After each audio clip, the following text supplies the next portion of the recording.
Hello, everybody. Episode 3. Get off my lawn cards. I'm Dan. A lot of things going on in the hobby this week. First of all, Panini and NFLPA splitting. LeBron James out of his upper deck contract. Had a Topps Now card debut this week. Also, Brian Gray out as Leaf CEO. We'll talk about that a little bit today. But before that, I went to a card show today. First one I've been to since the National. I went to my state's capital, Lansing.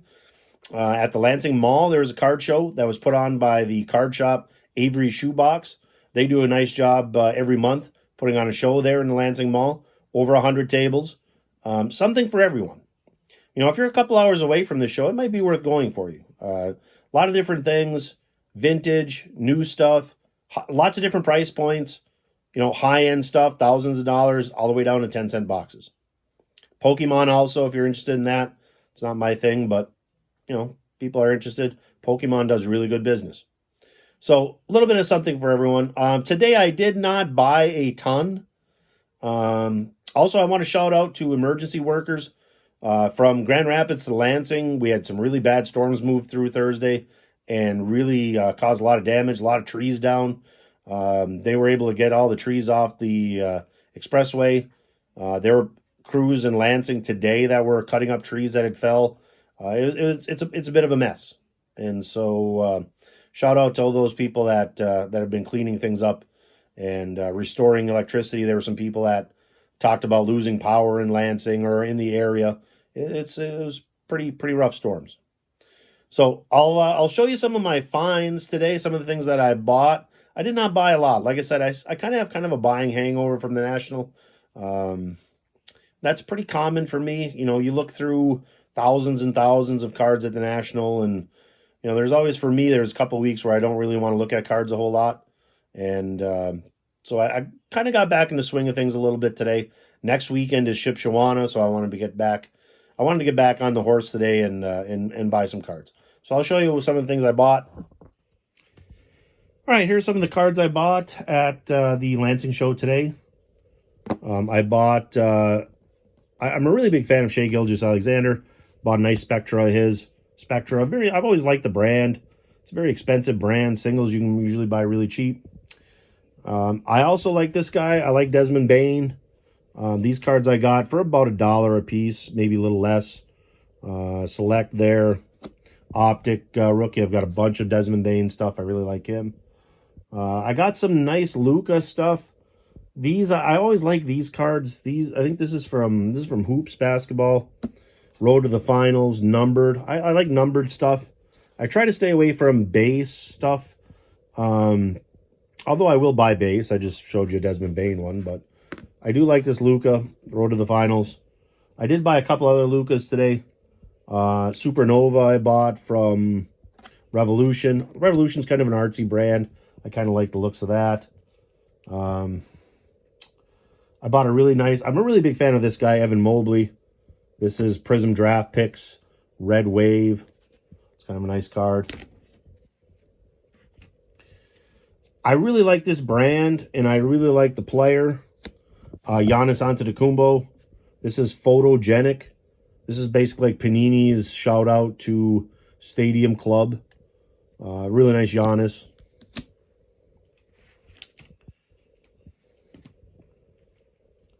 These are cards I paid basically sticker price for.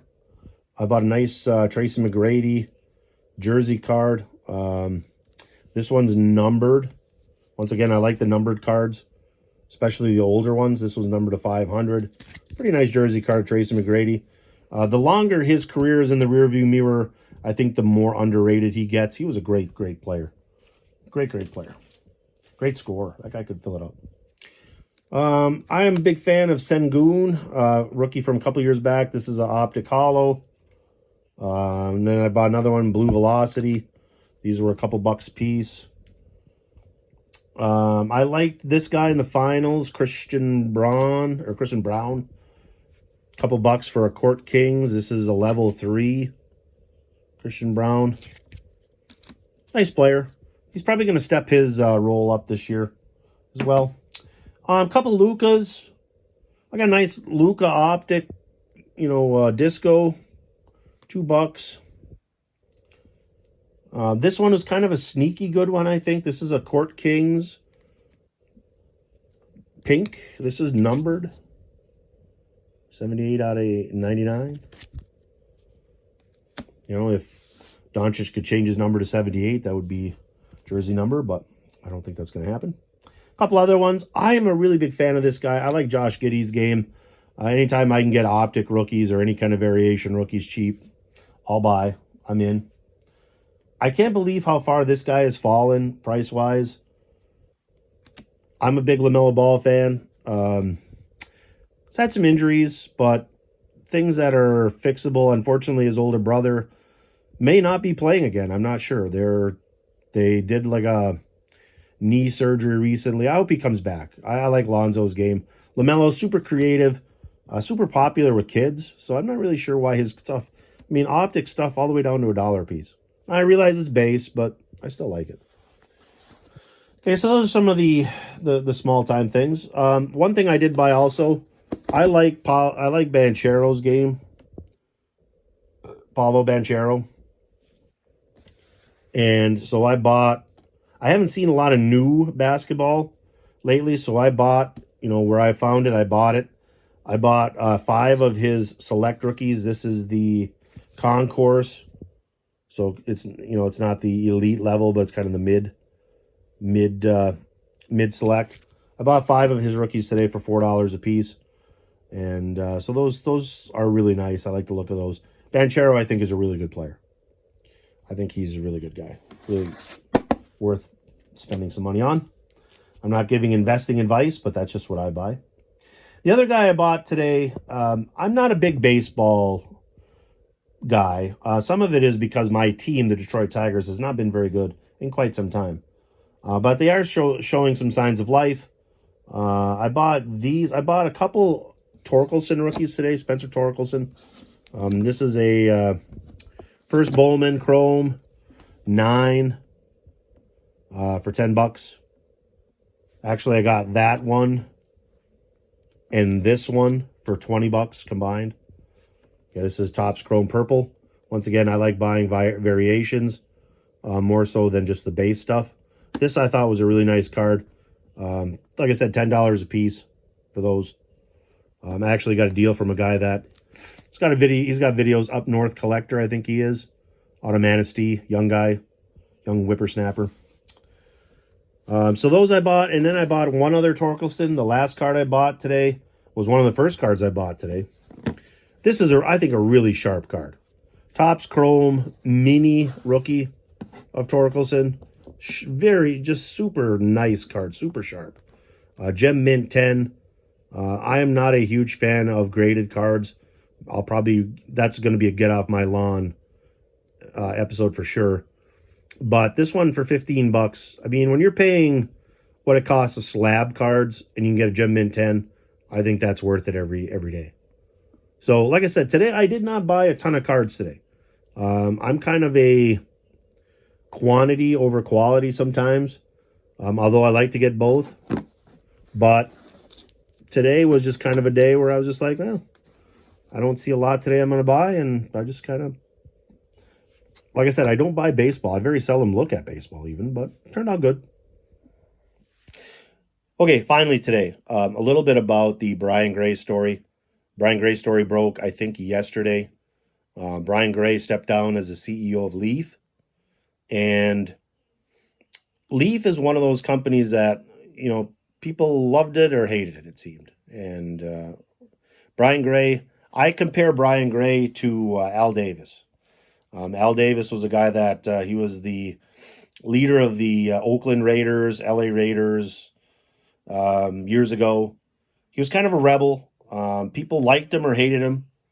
Brian Gray is kind of like that guy. He was, there were things, if you do a little research, you do a little Googling, you'll see there are some things that are a little questionable.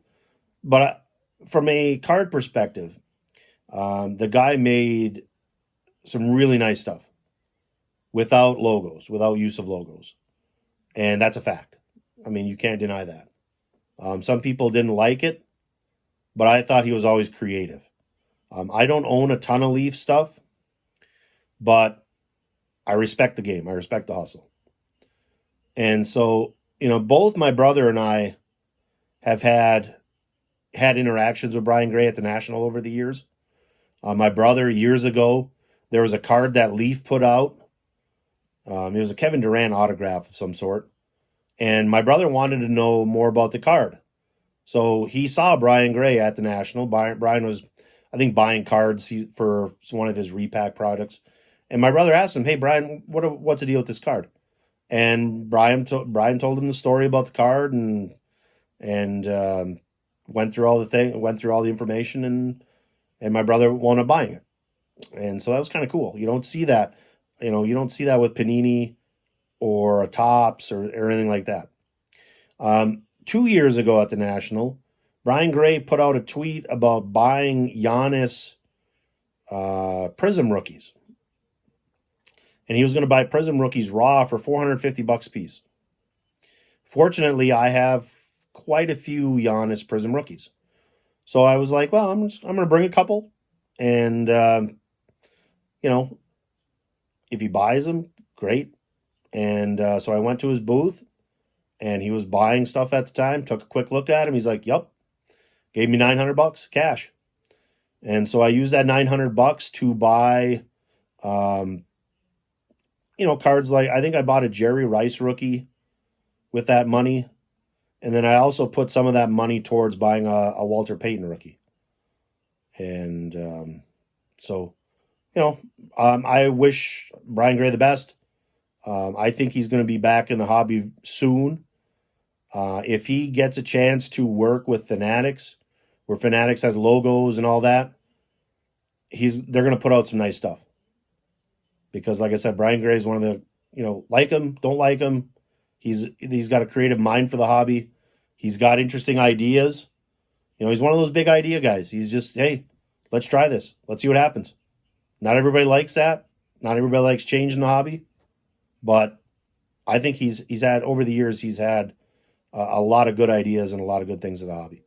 So hopefully he comes back in some recreation where he can continue contributing to the hobby. So that does it for episode 3. Once again, good show at the Lansing Mall. Get a chance, if you're around Lansing, check it out. Check out Avery's Shoebox. Next weekend, I'm heading to Shipshewana. We're doing the big Shipshewana show, Labor Day weekend. It's always a good show if you're in the Midwest. If you're anywhere near Amish town there in Shipshewana, I'd really advise going. It's always a great show, 200 plus tables. Watch YouTube videos about it. It's a great show. So, Ketos, and we'll see you down the trail.